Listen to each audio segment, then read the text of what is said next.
The front door clicked shut, and I could already tell something was off. My son, Liam, just 7 years old, stood frozen in the entryway, his winter coat still buttoned high, his face pale under the cold flush on his cheeks. His little hands trembled as he fumbled with his scarf. The scent of pine from our Christmas tree filled the warm air, a stark contrast to the chill clinging to his small frame. I knelt down, trying to catch his eye, my voice soft. "Hey, sweetie. How was the party at Aunt Sarah's?" He wouldn't look at me, his gaze drifting past my shoulder, fixing on nothing in particular. When he finally spoke, it was barely a whisper. "Auntie told me to wait outside in the cold while they opened gifts." The words hung there, heavy in the cozy space between us. A strange shift happened in my chest, a slow, steady protective fury that felt less like anger at first and more like ice crystallizing in my veins, spreading outward. "She what?" I kept my voice as calm as I could, but Liam's lower lip began to quiver. Anyway, everyone was inside. Cousin Chloe got to open her presents from Grandma Carol and Grandpa Robert, and Aunt Sarah said I had to wait on the porch because there wasn't enough room. His voice cracked, a tiny sound of pure heartbreak. "It was really cold, Mom. My fingers hurt." I pulled him into my arms, feeling how utterly frozen his small body still was, even in our warm house. His coat felt damp from melted snow. How long had he been out there? 10 minutes? 20? Long enough for his teeth to chatter. Long enough for a deep chill to settle into his bones, mixed with a fear that I couldn't bear. My sister, Sarah, had always been competitive. Growing up, she had to have the best grades, the most friends, the prettiest clothes. When I married David before she even had a serious boyfriend, her resentment was a physical presence at our wedding. She even wore white to the ceremony, then acted shocked when Carol pulled her aside. But this? Using my child as a pawn in whatever emotional battle she was waging in her head? That was a different level entirely. I stood up, a decision already forming, cold and clear. "Go get changed into warm pajamas," I told Liam, my voice gentle despite the storm brewing inside me. "Hot chocolate will be ready when you come back down." He nodded, trudging upstairs, and I pulled out my phone. David answered on the second ring. "Can you come home early?" I didn't wait for his response. "It's important." 40 minutes later, David stood in our living room, his face darkening as I recounted everything. He was usually the calm one, the voice of reason when I tended to react impulsively. But now, his jaw was clenched so tight I could see the muscle jumping beneath his skin. "We're going over there," he said, his voice flat. "I'm going alone." I grabbed my keys from the counter. "No. This is between my family and me." The drive to Sarah's house took 12 minutes. I'd made that trip countless times over the years, bringing gifts for Chloe's birthdays, dropping off meals when Sarah was sick, helping her move furniture just last spring. My hands gripped the steering wheel so hard my knuckles ached. Sarah lived in a beautiful colonial-style home on Oakwood Lane, the kind of house she'd always dreamed about as a teenager. The Christmas lights I'd helped her string up last weekend twinkled cheerfully across the roofline. Robert's truck sat in the driveway next to Carol's sedan. A full family gathering, clearly, and my son had been excluded in the most humiliating way possible. I didn't knock. The door swung open under my hand, and I walked straight into the living room where everyone was gathered. Sarah sat on the couch with Chloe on her lap, showing her some new toy. Carol and Robert occupied the love seat, drinks in hand. Mark, Sarah's husband, stood by the fireplace, poker-faced as always. They all turned to stare at me. "Oh, hi." Sarah's smile looked brittle, stretched too thin. "I didn't know you were coming by. Where's the television?" I walked straight to the entertainment center where a 55-inch flat screen should have been mounted. The brackets were still there, but the screen had vanished. Sarah's smile faltered. "What are you talking about?" "The TV I bought you last Christmas." "Where is it?" I opened the cabinet below, finding it empty except for some DVDs. Never mind. I can see you've already moved it. That's fine. I'll take the coffee maker from the kitchen instead. I strode past her, my boots clicking against the hardwood floor. Behind me, I heard Sarah scramble to her feet. Mom! What is she doing? I unplugged the expensive espresso machine from the counter, the one I'd saved up for because Sarah had mentioned wanting it every single time we met for 6 months. Carol appeared in the doorway, confusion etched across her features. Honey, what's going on? Ask your other daughter why my 7-year-old son came home freezing because she made him stand outside in December weather while everyone else opened presents. I picked up the machine and carried it toward the front door. It wasn't that cold. Sarah followed me, her voice rising to a defensive pitch. He was only outside for a few minutes. His fingers hurt, Sarah. He was shaking so badly he could barely untie his scarf. I set the coffee maker by the door and headed back inside. How many minutes is acceptable to you? At what point does it become child endangerment? Robert now stood in the hallway, blocking my path to the stairs. He'd always been Sarah's defender, always making excuses for her selfish behavior. When she'd borrowed my car for a weekend road trip without asking, and returned it with an empty tank and a dent in the bumper, he told me to be more understanding. When she'd announced her engagement at my baby shower, stealing the attention I'd looked forward to for months, he'd said I was being oversensitive. You're overreacting, he said now, his arms crossed. Sarah said there wasn't enough space inside for everyone. She was trying to manage a crowded house. Then she should have taken turns. Had the children rotate. Go outside if space was such an issue. I stared at him, unblinking. But she didn't do that, did she? Because Chloe stayed inside the whole time. Only Liam got sent out into the cold. Only my son. Silence fell over the house. Chloe had started crying on the couch, confused by the adult tension swirling around her. Mark still hadn't moved from his position by the fireplace, his expression unreadable. Sometimes I wondered if he even noticed how his wife treated people, or if he'd simply learned to tune it out. Move, Dad. My voice came out steady and cold. I'm going upstairs to get the bedding set I gave Sarah for her birthday. This is ridiculous. But he stepped aside, perhaps recognizing something in my face that warned against further interference. Sarah's bedroom looked like a magazine spread, everything coordinated in soft grays and whites. The luxury duvet set I'd purchased covered her king-sized bed, the thread count high enough to cost 3 weeks of my grocery budget. I stripped it off efficiently, folding it into a neat pile. Please stop. Sarah appeared in the doorway, her earlier bravado crumbling.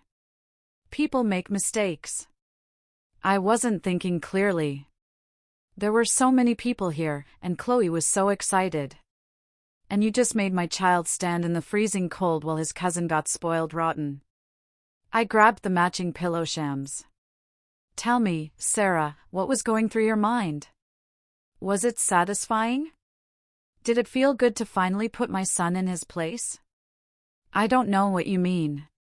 But her eyes shifted away, unable to hold my gaze. You've been jealous since the day I got married. You couldn't stand that I found happiness first. That I had a baby before you did. That David and I bought our house while you were still renting. I moved past her back toward the stairs. But I never thought you'd take it out on an innocent child. The living room had become a tableau of frozen family members. Carol wrung her hands near the couch. Robert had returned to his spot in the hallway, looking older, somehow more uncertain. Mark finally moved, taking Chloe upstairs away from the conflict. I made 3 more trips. The kitchen towels Sarah had gushed over last Easter. The wolf throw blanket from her living room that I'd bought when she complained about being cold during movie nights. The expensive knife block I'd given her when she'd taken up cooking classes. Each item I'd chosen carefully, thoughtfully, because despite everything, she was my sister, and I'd loved her. Past tense. I'd loved her. You can't just take everything back. Sarah's composure had completely shattered now. She followed me to my car, her voice shrill in the quiet suburban evening. That's not how gifts work. You're absolutely right. I loaded the last box into my trunk. Gifts are given out of love and generosity. But you forfeited any claim to my generosity when you endangered my child. These aren't gifts anymore, Sarah. They're payment for the therapy bills Liam will probably need after today. Carol finally found her voice. Both of you need to calm down and talk about this rationally. There's nothing to talk about. I slammed the trunk closed.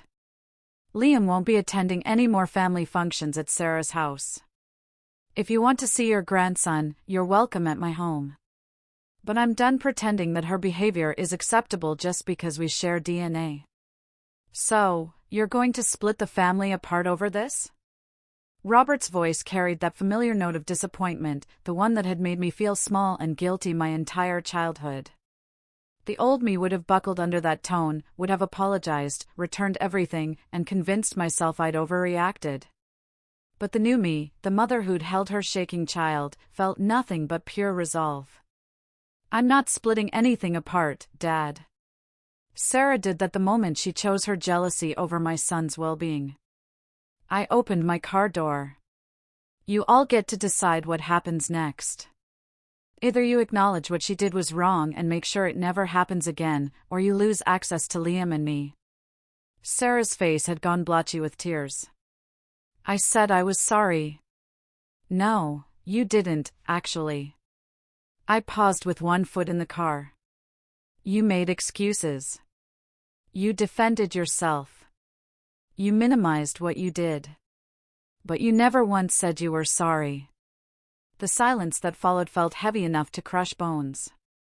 Carol looked at Robert. Robert looked at Sarah.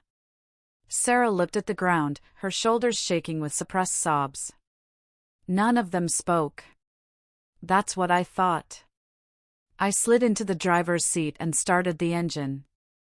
The drive home blurred past, my mind replaying the confrontation in loops.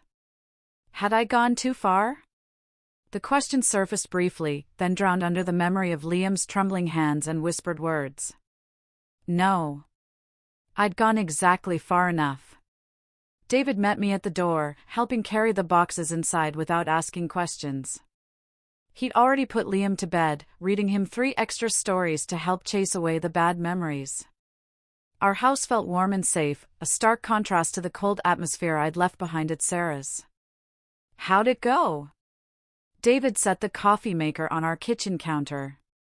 About as well as expected, I sank into a chair, suddenly exhausted.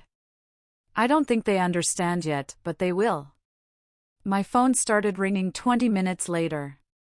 Carol's number flashed on the screen. I let it go to voicemail. She called 3 more times that evening, followed by 2 texts asking me to call her back. Robert tried once, his message gruff and short. This is childish. Call your mother. I blocked both numbers. Sarah's text arrived near midnight. I hope you're happy. You've ruined everything. I stared at those words for a long time, feeling nothing but a cold, detached clarity. I hadn't ruined anything. I'd simply stopped participating in a dynamic where my sister's feelings mattered more than my son's safety. The next morning, David found me making breakfast in the kitchen. Liam sat at the table, coloring a picture of superheroes fighting dragons. He seemed better, the color back in his cheeks, his hands steady as he selected crayons. Carol called, David said quietly. Said she showed up at the office asking for you. She knows where I live. I flipped a pancake, watching the bubbles form on its surface. Robert also called me, said you were being unreasonable and needed to return Sarah's things. David leaned against the counter. I told him that wasn't happening. 3 days passed. My phone stayed silent. I'd half expected my parents to show up at the house demanding a conversation, but they stayed away. Maybe they were waiting for me to crack, to feel guilty enough to apologize and restore the status quo. They didn't understand that something fundamental had shifted inside me that day. On the fourth day, my Aunt Eleanor called. She was Carol's older sister, someone I'd always admired for her directness and refusal to tolerate nonsense from anyone. "Your mother told me what happened," Eleanor said without preamble. "I need to hear your side." I explained everything, from Liam's shaking hands to the confrontation at Sarah's house. Eleanor listened without interrupting, occasionally making small sounds of acknowledgement. "Carol's upset," she said when I finished. Carol was my mother's name. "But between you and me, Sarah's had this coming for a long time. That girl's been spoiled rotten since birth." Relief flooded through me, unexpected and overwhelming. "You believe me?" "Of course, I believe you. I've watched Sarah steamroll over you for 30 years. Your mother's always made excuses for her behavior, said she was just spirited or passionate or whatever other word she could use instead of selfish. Eleanor sighed heavily. "But using a child as a pawn? That crosses a line even I didn't think Sarah would cross." We talked for an hour. Eleanor shared stories I'd never heard before, times when Sarah had manipulated family situations to her advantage, moments when Carol had covered for her less acceptable behaviors. Apparently, the pattern stretched back further than I'd realized. "What should I do?" I finally asked. "Exactly what you're doing. Hold your ground. Sarah needs to face real consequences for once in her life, or she'll never change." Eleanor paused. "And if your parents can't see that? Well, that's their failure, not yours." Christmas approached, bringing with it the usual family traditions I'd always participated in. Carol hosted Christmas Eve dinner every year, an elaborate affair with extended family and enough food to feed a small army. The invitation arrived in my mailbox, a formal card with elegant script. "You are cordially invited." No phone call, no personal note, just the standard invitation she sent to everyone on her list. I threw it in the recycling bin. David raised an eyebrow. "Not going." "They haven't apologized. They haven't even acknowledged that Sarah did anything wrong." I pulled out my laptop, searching for recipes. "We'll host our own Christmas here. Just us and Liam. Make our own traditions." Christmas Eve arrived, cold and clear, snow falling in soft flurries that transformed our neighborhood into a winter postcard.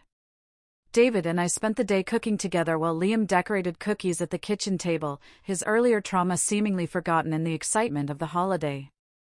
We made roasted chicken instead of turkey, garlic mashed potatoes, green beans with almonds. Everything smelled incredible. My phone buzzed during dinner.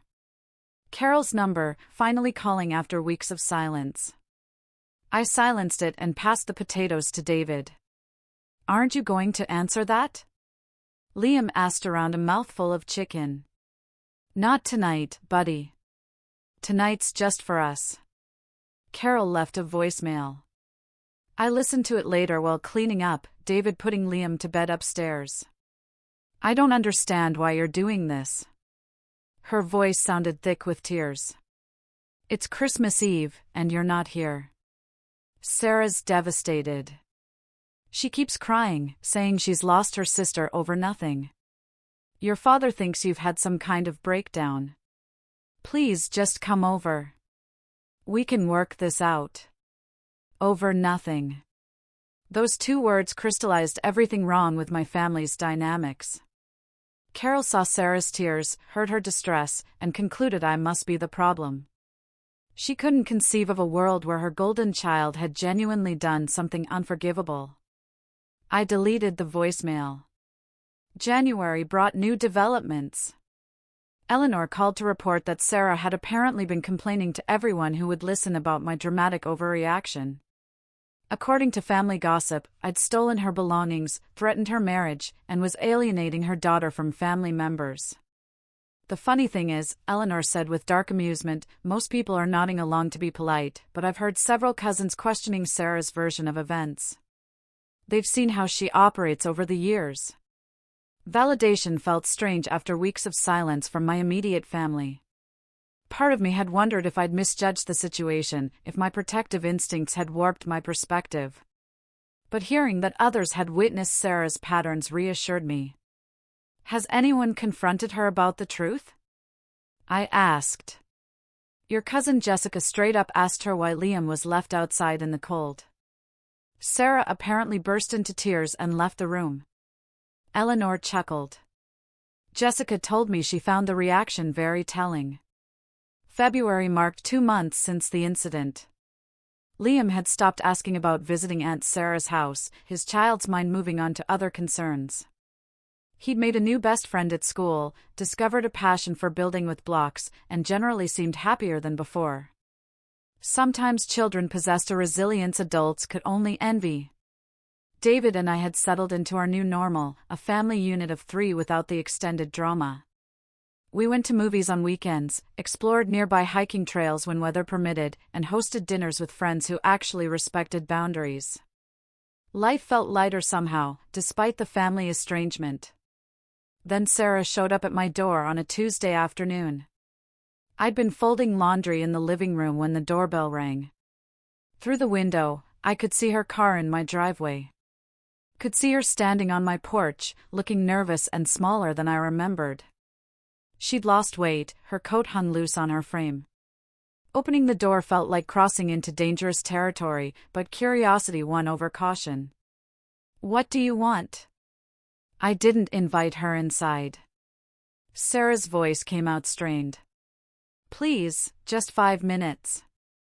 I considered slamming the door, ending this before it began, but something in her expression gave me pause. She looked genuinely miserable, in a way that went beyond temporary discomfort. You have 5 minutes. I stepped onto the porch, pulling the door closed behind me. She didn't deserve access to my home, my safe space. Sarah flinched at my cold tone, but pressed forward. I've been going to therapy. Started right after Christmas. My therapist says I have issues with jealousy and control stemming from childhood. Congratulations on the self-discovery. My voice dripped sarcasm. Is that supposed to make what you did to Liam okay? No. No. Nothing makes it okay. She twisted her hands together, a nervous gesture I'd seen countless times growing up. I'm not here to make excuses. I'm here to tell you that I understand now why you reacted the way you did. Silence stretched between us. A car drove past, its tires crunching through road salt. Somewhere down the street, children laughed while building a snowman. I put a child in danger because I was mad at you, Sarah continued, her voice breaking. Because you have this perfect little family, and I'm struggling with Chloe's behavioral issues at school, and Mark and I barely talk anymore, and everything feels like it's falling apart. Tears streamed down her face now, genuine emotion cracking through her usual defensive facade. But instead of dealing with my own problems, I took it out on Liam, a 7-year-old who never did anything wrong. I watched her impassively, waiting for the manipulation that usually followed her tears. I don't expect you to forgive me, she said. I don't even know if I deserve forgiveness. But I need you to know that I see it now. I see how horrible I've been, not just that day, but for years. All the times I made your accomplishments about me. All the passive-aggressive comments. All the competition I forced between us. She wiped her face with shaking hands. You deserved better. Liam deserved better. Yes, we did. I crossed my arms against the February cold. Why now, Sarah? Why show up after 2 months? Because my therapist asked me who I'd be without you in my life, and I realized I'd be nobody. Her laugh sounded broken, painful. You were always the good one, the kind one, the one who took care of everyone. I resented you for it instead of learning from you. And now I've lost you, and it's exactly what I deserve. But I'm still here, begging for a chance I probably won't get. Something shifted in my chest, a tiny crack in the ice built around my heart. Not forgiveness, not yet. But maybe the beginning of understanding. You put my son in danger, I said quietly. That's not something I can just get over because you've had a few therapy sessions. I know. I'm not asking you to get over it. I'm asking if maybe, someday, after I've proven I've changed, there might be room for me in your life again. Even just at the edges. Sarah's eyes met mine, red-rimmed but steady. I'll do whatever it takes. Years if necessary. I just need to know it's possible. I thought about Liam. Upstairs in his room, safe and warm and loved. I thought about the family I'd protected by setting boundaries, by refusing to accept unacceptable behavior.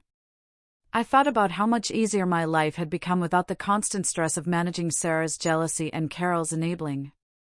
I don't know if it's possible, I admitted. But I appreciate you coming here. I appreciate you actually saying the words instead of making excuses. I'm sorry. Sarah's voice cracked completely. I'm so sorry for what I did to Liam, for everything I've done to you over the years. You deserved a better sister. We stood there in the cold February afternoon, two women who shared blood and history, but little else anymore. The gap between us felt vast, possibly uncrossable. But Sarah had taken the first step, had walked through her pride, and offered genuine accountability. I need time, I told her. A lot of time. And even then, I can't promise anything. I understand. She nodded, turning to leave. Then she paused, looking back. For what it's worth, I told Carol and Robert what really happened that day. The whole truth. They're not happy with me right now. She walked to her car and drove away, leaving me alone on my porch with more questions than answers. Inside, the house waited with its warmth and safety. David would ask what happened, and I'd tell him everything.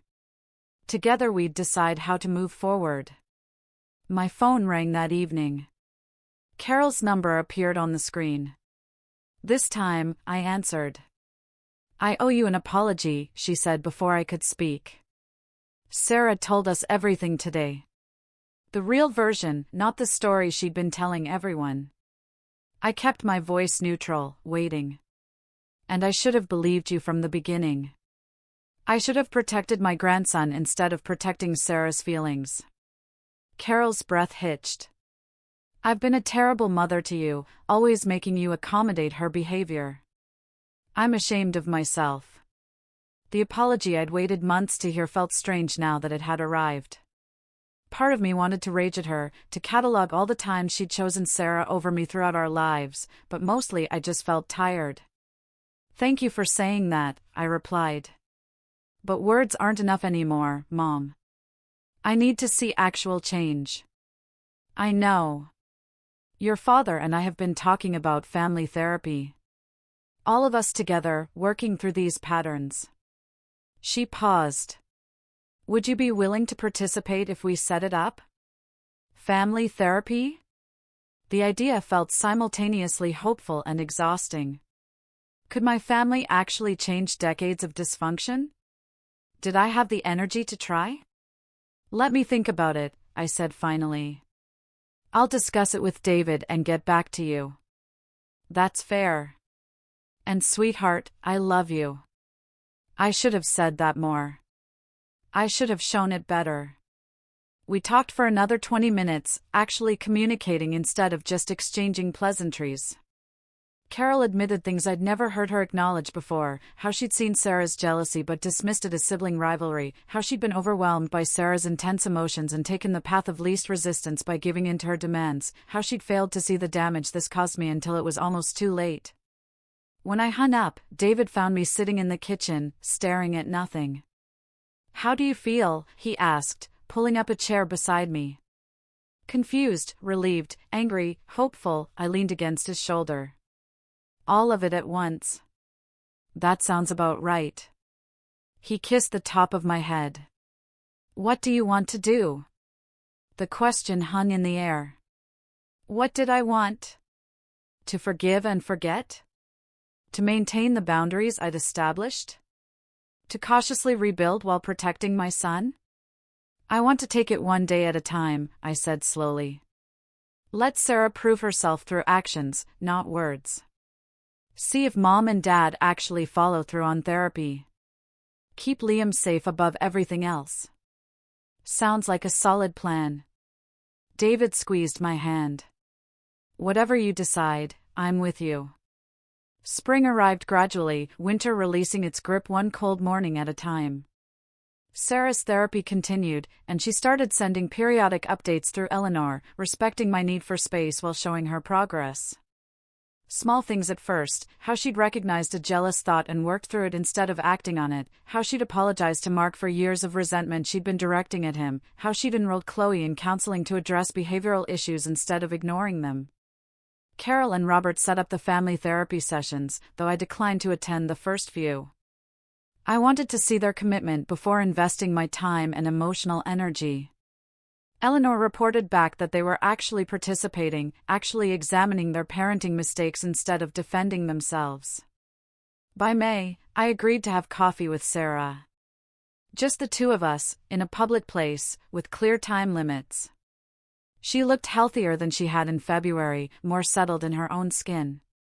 Thank you for meeting me, she said as we sat down with our drinks. I'm still not ready for more than this, I warned her. Don't push. I won't. I'm just grateful you're here. We talked, navigating around the dangerous topics and sticking to neutral ground. She told me about Chloe's progress in therapy, how addressing the underlying issues had transformed their household. I told her about Liam's new obsession with dinosaurs, how he'd memorized the names of 50 different species. Safe topics, gentle conversation, testing whether we could exist in the same space without conflict. I joined a support group, Sarah mentioned near the end, for people working on jealousy issues. It's been eye-opening, hearing other people describe the same patterns I've had my whole life. That's good, I said, meaning it. One woman in the group told me something that really stuck with me. She said that jealousy is just fear wearing a mask. Fear that we're not good enough, that we'll be left behind, that everyone else's happiness somehow diminishes our own. Sarah stared into her coffee cup. I've been afraid my whole life that you were the better daughter, the better person. Instead of dealing with that fear, I tried to tear you down. The honesty disarmed me.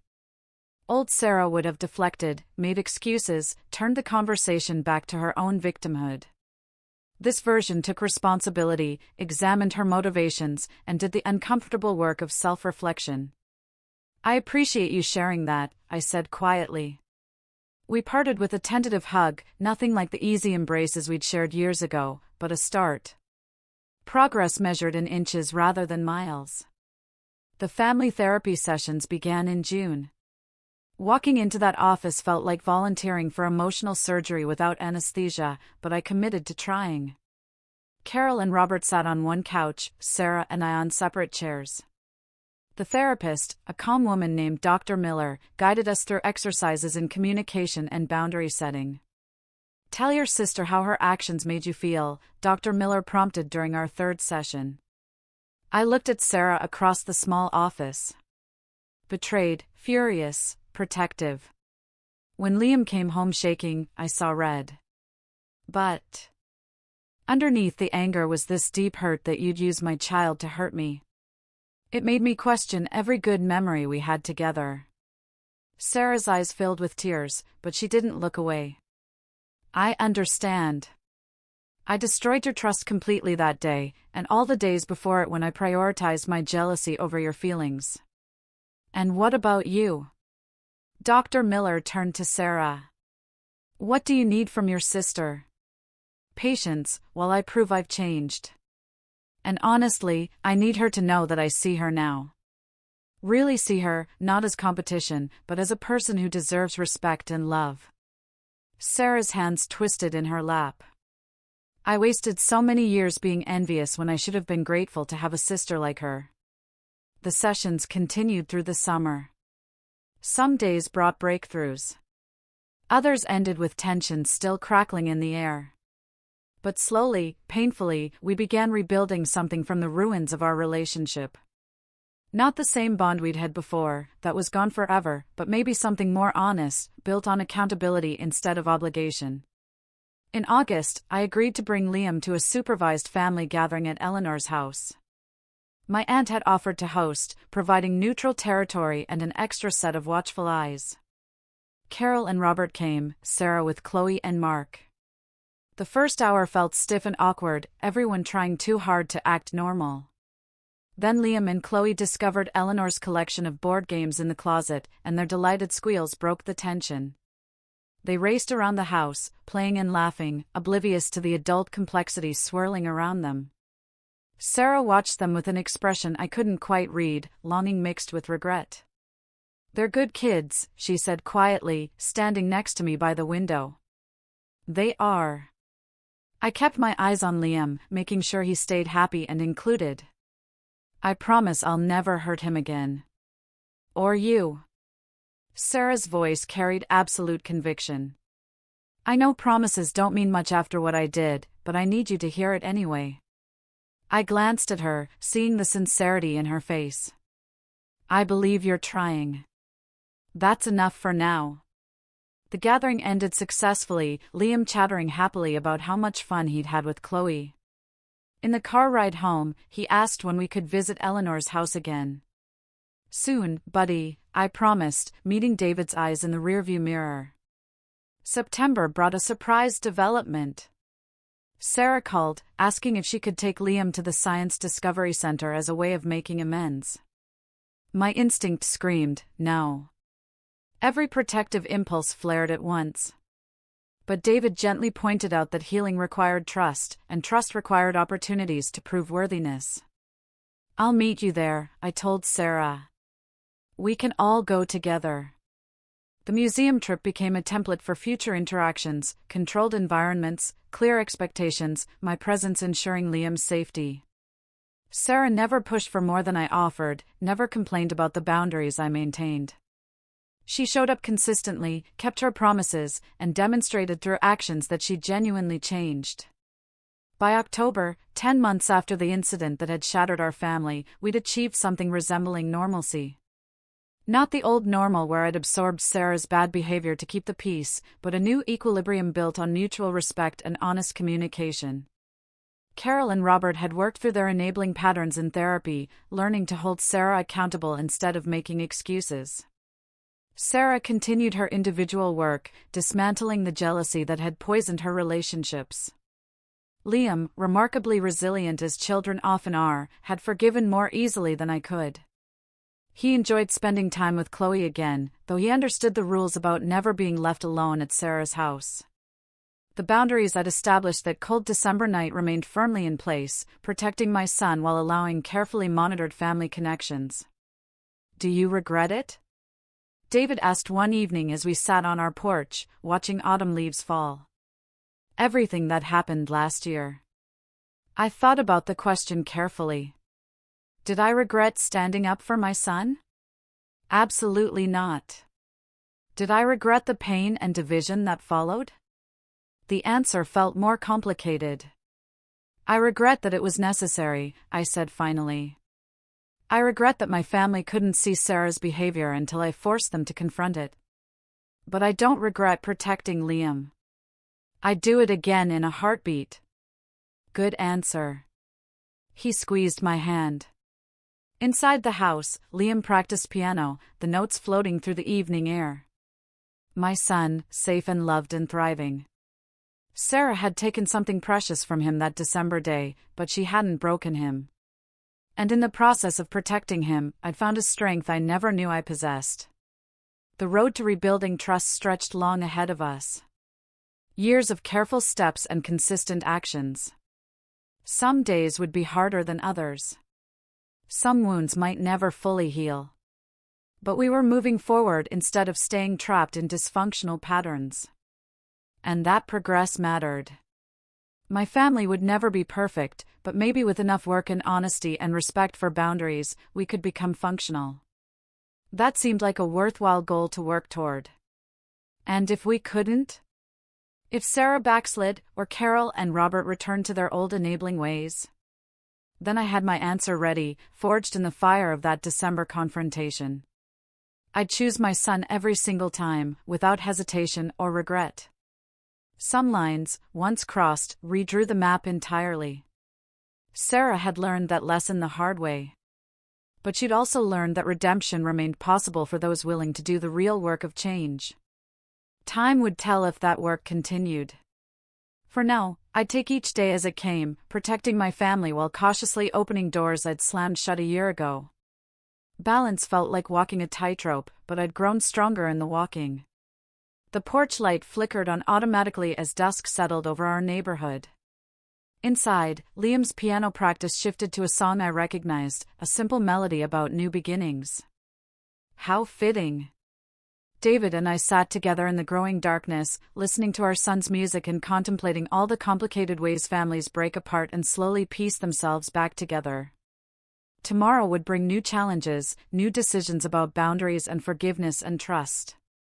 But tonight, in this moment, we had peace. That felt like victory. What have you learned about standing up for your family?